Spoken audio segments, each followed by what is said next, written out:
Halo teman-teman, berjumpa lagi dengan saya. Kembali kita akan menanggapi Bangke. Sekali lagi nama saya Kainama, saya biasa dipanggil Kay. Dalam videonya kali ini, Bangke menunjukkan bahwa dia sendiri tidak mengerti dengan agama barunya. Mungkin karena dia terlalu sibuk ngurusin kitab suci orang lain, makanya dia tidak pernah belajar kitab sucinya sendiri. Kali ini kita akan menyaksikan pernyataan Bangke di channel Aristo, yang mengomentari Yesaya 45 ayat 11.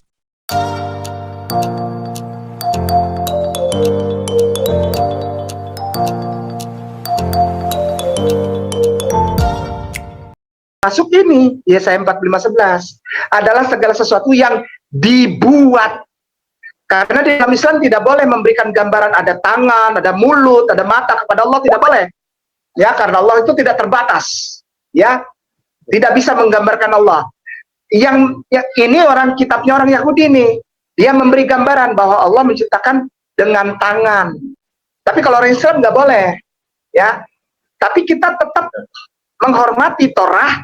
Karena apa? Al-Quran bilang kita membenarkan Torah, bukan berhujah atau beriman kepada Torah, membenarkan. Udah benar. Kita barusan dengar bersama, Bangke mengutip Yesaya 45 ayat 11, di mana di sana dia temukan ada kalimat yang berbunyi, yang dibuat dengan tanganku.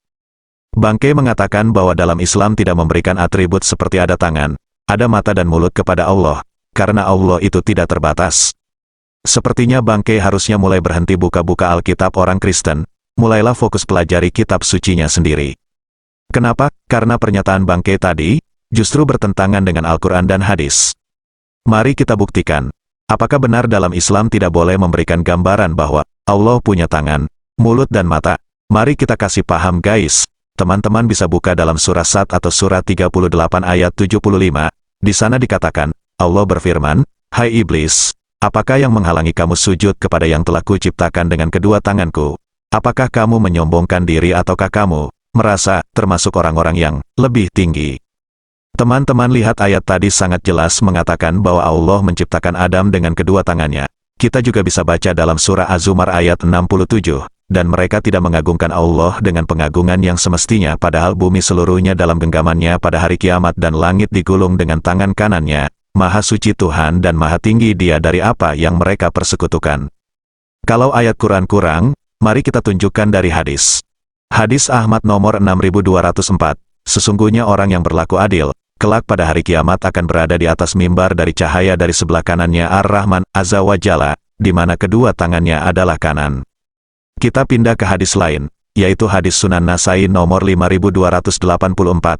Nabi bersabda, sesungguhnya orang-orang yang berlaku adil akan ditempatkan di sisi Allah Ta'ala di atas mimbar-mimbar yang terbuat dari cahaya, di sisi sebelah kanan Ar-Rahman, yaitu orang-orang yang adil dalam menghukumi mereka, adil dalam keluarga mereka dan dalam mengerjakan tugas mereka. Muhammad menyebutkan dalam hadisnya, dan kedua tangannya adalah kanan. Jadi teman-teman lihat sendiri, baik dalam Quran dan hadis mengatakan hal yang sama, bahwa Allah digambarkan memiliki tangan dan tangan Allah keduanya adalah kanan. Jadi tidak benar yang dikatakan Bangke tadi.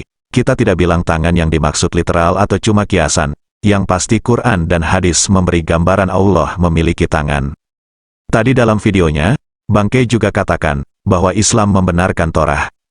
Jika Islam membenarkan Torah, seharusnya apa yang disampaikan Torah dibenarkan dong, bukan disalahkan.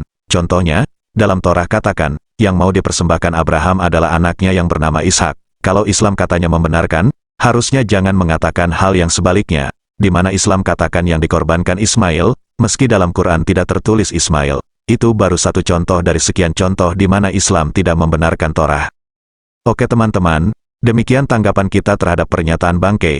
Saya harap, Bangke lebih baik banyak belajar agama barunya daripada diajarin orang luar mengenai agama barunya. Terima kasih untuk dukungan teman-teman. Tuhan Yesus memberkati. Sebagai orang yang mengenal agama baru, seharusnya si mu'alaf ini di agama apapun mulai belajar menggali ilmu supaya semakin cerdas dan berwawasan. Lucunya, fenomena belakangan ini, si mu'alaf yang seharusnya belajar malah didaulat untuk mengajar. Mereka kemudian disebut ustadz, yang kalau diartikan bermakna pendidik atau pengajar.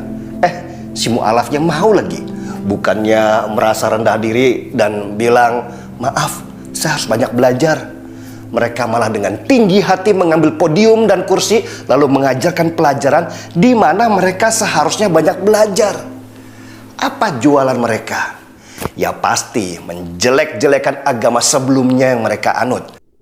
Jadi Ikhwan Akhwat, bagi Anda yang nanti juga bisa googling gitu ya sosok Ahmad Kainama, bahkan nanti nama waktu Nasraninya juga keluar gitu ya. Agustinus Christopher Kainama. Christopher Kainama. Agustinus Bapak Gereja itu namanya. Dipakaikan kepada saya karena papi saya pas baptis harus ada nama baptis.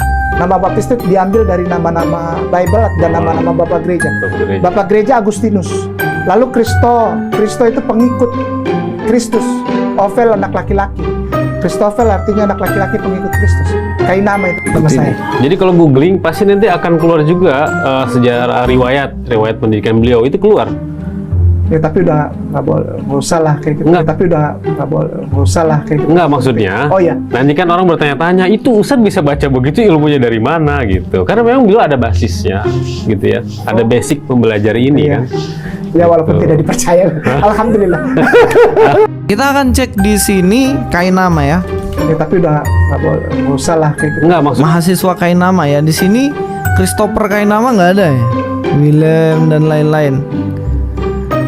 Kainama keluar semua Kainama di sini, tetapi tidak ada satupun nama di sini Christopher Kainama dan lain-lain gitu.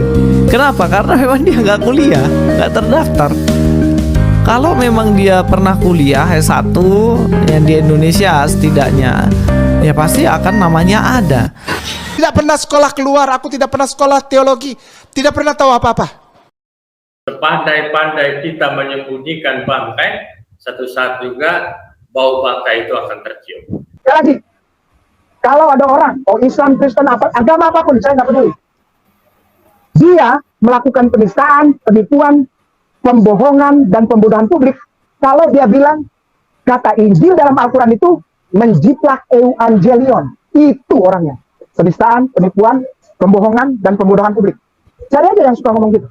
Injil bukan gospel, Injil bukan biblos, bukan. Injil, gitu. Dari kata evangelion, dari kata evangelion, dari kata evangelion, dari kata evangelion, dari kata evangelion, lalu bahasa Arabnya itu Injil. Ini isinya cuma 4 katanya. Cuma 4 gospel atau gospel bukan Injil. Memang mualaf ini nakal gitu loh.